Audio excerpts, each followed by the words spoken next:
Olá, seguidores do Guia Criciúmal, Guia Mais TV. Hoje iniciou a Copa do Mundo de Futebol de 2026.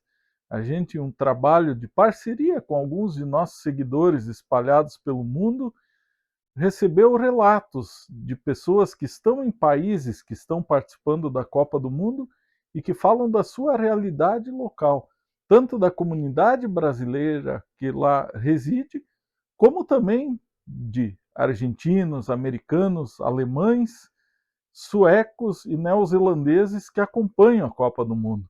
Então, assista a seguir. Desde já, muito obrigado a esses criciumalenses que nos mandaram esses relatos. Oi, eu tô falando aqui de Atlanta, no estado da Georgia, Estados Unidos, para dizer um pouco de como que tá a preparação para a Copa do Mundo, né? Uma opinião geral, assim, do que a gente vê, que a gente percebe por aqui. Em relação aos brasileiros que moram aqui, né? Tem uma comunidade muito grande de brasileiros que vivem aqui. A gente não vê uma animação, uma empolgação como quanto é no Brasil, né? Tem sim o pessoal nos comércios vendendo camiseta, colocando bandeirinhas, né? Algumas decorações sobre a Copa, mas não é nem parecido como é no Brasil.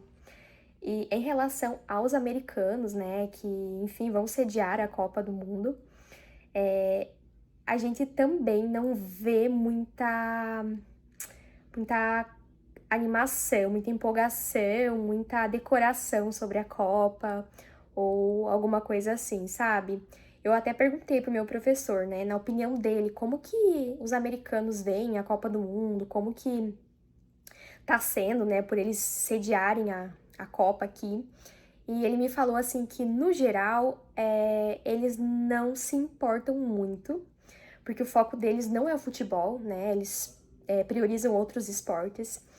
E que, principalmente aqui em Atlanta, não tem muita animação, não, assim.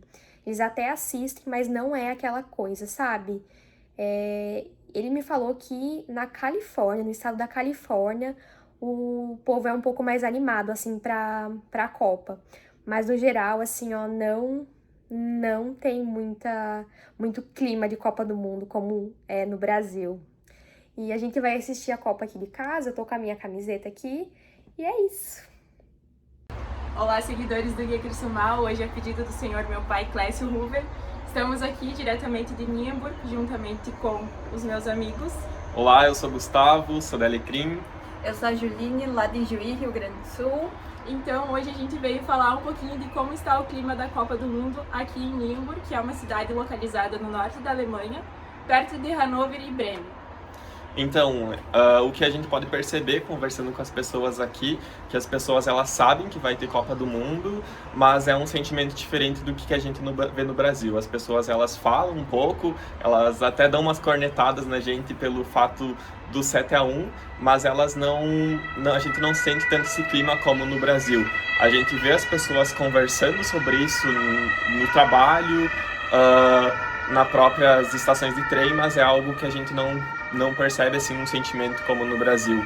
E também o que eu percebi aqui é alguns carros assim com bandeira da Alemanha, mas também não é algo assim tão exorbitante. Bom, no comércio a gente consegue encontrar algumas coisas relacionadas à Alemanha em algumas lojas e no supermercado, como bandeirinhas e coisas para pintar o rosto, mas não é muito frequente, não.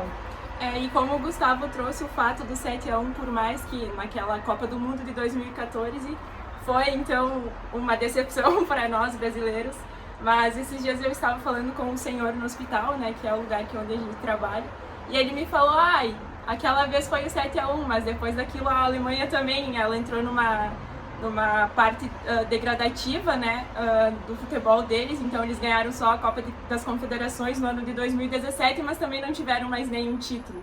Então os alemães em si, eles também estão um pouco desacreditados do time deles. E por mais que tenha essas ornamentações para vender nas lojas e nos supermercados, eu percebo que eles não estão ornamentando as casas deles. Por mais que os alemães, eles são um povo que eles ornamentam as casas para tudo. Eles comemoram a chegada da primavera, eles comemoram o outono, o Halloween, o Natal. E para a Copa do Mundo eles simplesmente não estão ornamentando. Então é algo que a gente percebe, nós quanto brasileiros morando aqui na Europa, na Alemanha, a gente percebe muito mais a organização dos brasileiros aqui na Europa, na Alemanha, se organizando para assistir os jogos, com grupos no WhatsApp, no Instagram, enfim, para assistir os jogos em alguns lugares, mesmo que vai ser muito tarde, mas os brasileiros estão se organizando então para torcer pelo Brasil. A gente vê que eles também, os alemães, eles têm pontos de encontro para assistir os jogos, por mais que os jogos vão ser meia-noite, 2 da manhã, mas eles têm esses pontos. Mas a gente percebe mais movimentação dos brasileiros mesmo, como cidades como Hamburgo, Colônia, Munique. A gente percebe que eles realmente é pagodinho, é o jogo depois, é festa, enfim. Então a gente acaba tendo aquela visão de que, tipo, a Alemanha, eles jogam o futebol, gostam de futebol muito, né? É um país futebolístico, mas o Brasil, a gente vive o futebol. A gente não só joga ele, a gente vive, e por mais que a gente tem pessoas que nem gostam tanto, mas mesmo assim, é o Brasil, é a Copa do Mundo e a gente tá aí torcendo, né? É verdade. Mas então é isso, muito obrigada pelo convite, pai, e é isso aí. Vamos Tchau. lá, bora Brasil! Olá, Clécio, olá, equipe do Guia Mais TV. Estou falando aqui diretamente da Nova Zelândia, em frente à bilheteria do estádio FMG, aqui de Waikato, em Hamilton.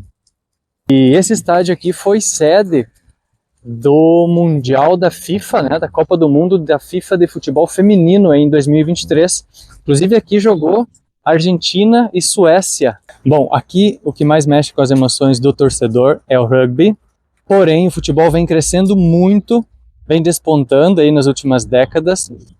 O nome, como foi batizada a seleção de futebol da Nova Zelândia é All Whites, tem uma clara referência à equipe principal de rugby do país, que é All Blacks, aquela equipe que faz a dança do haka, aí famosa pela dança do haka, que é uma dança dos povos originários, dos povos Maori, e mostra a força do guerreiro aí antes de entrar em campo. E essa é a terceira participação da Nova Zelândia em um Mundial.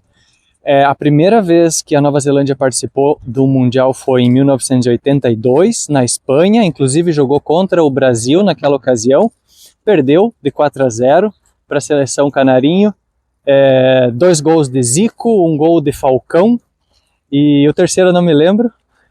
A segunda participação da Nova Zelândia foi no Mundial da África do Sul, em 2010, onde foi a única seleção a terminar a sua participação de forma invicta, porém ela saiu já na fase de grupos, né? E então agora em 2026 a seleção da Nova Zelândia, na verdade, está buscando a sua primeira vitória em uma Copa do Mundo. Então veja que não é um país tradicional, né, que tem uma tradição de futebol, porém o pessoal está assim empolgado, a gente vê a mídia está cobrindo de forma bastante intensa esse Mundial e as pessoas estão empolgadas. A gente vê aqui, a gente ouve falar do que eles chamam de espírito underdog, que significa mais ou menos assim, aquela equipe que não tem os holofotes, aquela equipe que não tem a pressão de ganhar, como é o caso muitas vezes da seleção brasileira, da seleção argentina, onde está toda a pressão, né, onde se cria uma expectativa muito grande. Então, a seleção neozelandesa, os All Whites, eles esperam se beneficiar dessa falta de holofotes aí para tentar avançar de etapa, avançar de fase e buscar aí a sua primeira vitória. A estreia da seleção da Nova Zelândia vai ser na terça-feira, 13h, horário aqui da Nova Zelândia, vai ser em Los Angeles contra o Irã.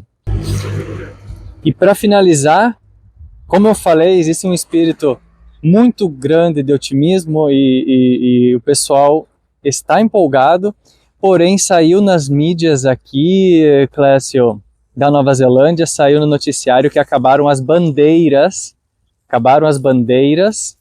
nas lojas, nas principais lojas aqui da cidade, de Auckland também, porém as bandeiras da seleção brasileira não são mais possível encontrar nas lojas especializadas aí.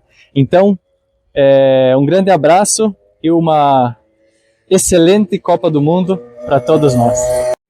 Olá pessoal, eu sou Leslie, eu sou natural de Criciúmal e eu tô aqui na frente do Eleda Stadium, que é o estádio oficial do Malmö FF e é o maior estádio da cidade de Malmö, para falar um pouquinho sobre a Suécia e sobre futebol na Suécia.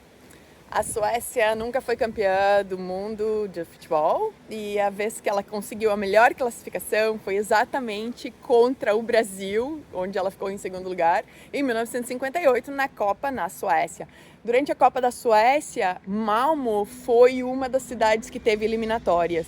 Então, exatamente aqui nesse espaço, um pouquinho para o lado, onde tinha o outro estádio, o estádio Stadion, foi onde teve algumas das eliminatórias da Copa do Mundo de 1958, que o Brasil foi campeão.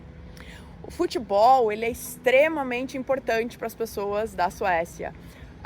É um país pequeno, 10,6 milhões de pessoas, e mesmo assim tem times e jogadores de destaque no mundo todo. Malmö tem mais de 100 times pequenos de base, do tipo para treinar criança, e é uma cidade completamente apaixonada por futebol. É a cidade do Zlatan, que começou aqui e que treinou nesse time antes de ficar famoso no mundo. E esse estádio ele é localizado ao lado do que era o Stadion, que é o estádio oficial de 1958. Esse ano para a Copa, que vai ser então no outro lado e tem uma diferença de 5 horas no mínimo, a cidade colocou alguns telões onde as pessoas podem acompanhar. Vários bares que têm esportes também vão ter esse acompanhamento. Eu tenho certeza que nos dias após os jogos importantes, muita gente vai faltar trabalho ou vai pedir dispensa, porque vai estar muito cansado. Então, existe uma paixão enorme por futebol aqui. Todo mundo adora futebol. É um dos esportes mais praticados, mas não é o único, e até porque as condições do clima não é que permitem o futebol ser o mais de todos. Então, natação e esqui, especialmente cross country, são muito mais fáceis, de certa maneira, do que o futebol, porque para manter o campo numa temperatura de negativos até menos 20, que nem tem em algumas cidades, ou menos 30 mais para cima, aqui não, aqui em Malmö a temperatura é tipo menos 10, então não existe tanta dificuldade de manter o campo. Mas sim, vários campos externos infelizmente são de grama artificial. Esse então é o Eleda Stadium, que é o novo estádio do Malmö FF. O Malmö FF que é o time principal de Malmö, mas não é o único. Malmö tem uma grande tradição de futebol, inclusive um dos grandes jogadores de agora, dessa época, é dessa cidade. Então, Malmö tem muitos times infantis, existe times femininos, Rosengård é um time feminino famoso, e esse é o estádio novo, então, que tem capacidade para 22.500 pessoas. Os times de futebol das cidades da volta aqui de Malmö também têm uma estrutura similar a essa. Todas as cidades, por menores que sejam, têm pelo menos 2 campos. E eu falo de cidades tipo de 3.000 habitantes, ou menos até, vilinhas. E às vezes tem 6, 7 campos numa estrutura fantástica. Então, eu já fui com a Lisa, que é a minha filha, participar de campeonatos fora de Malmö. Ela inclusive já jogou na Dinamarca com o time dela, que é pequeno. Mas é impressionante a estrutura. Então, para um país tão pequeno, os resultados são porque as bases são muito fortes.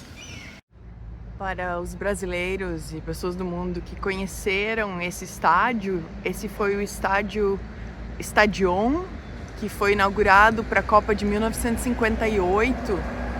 Esse estádio está sendo demolido desde 2025, porque esse é um espaço nobre da cidade e tem um estádio novo justamente atrás. Então o Stadion está sendo desmontado aos poucos. Vocês podem ver que não é simplesmente uma explosão, eles estão fazendo isso com cuidado. Os materiais na Suécia eles são reaproveitados à medida do possível, E tem toda uma maneira de segurança, assim, que é levada em consideração nos canteiros de obra.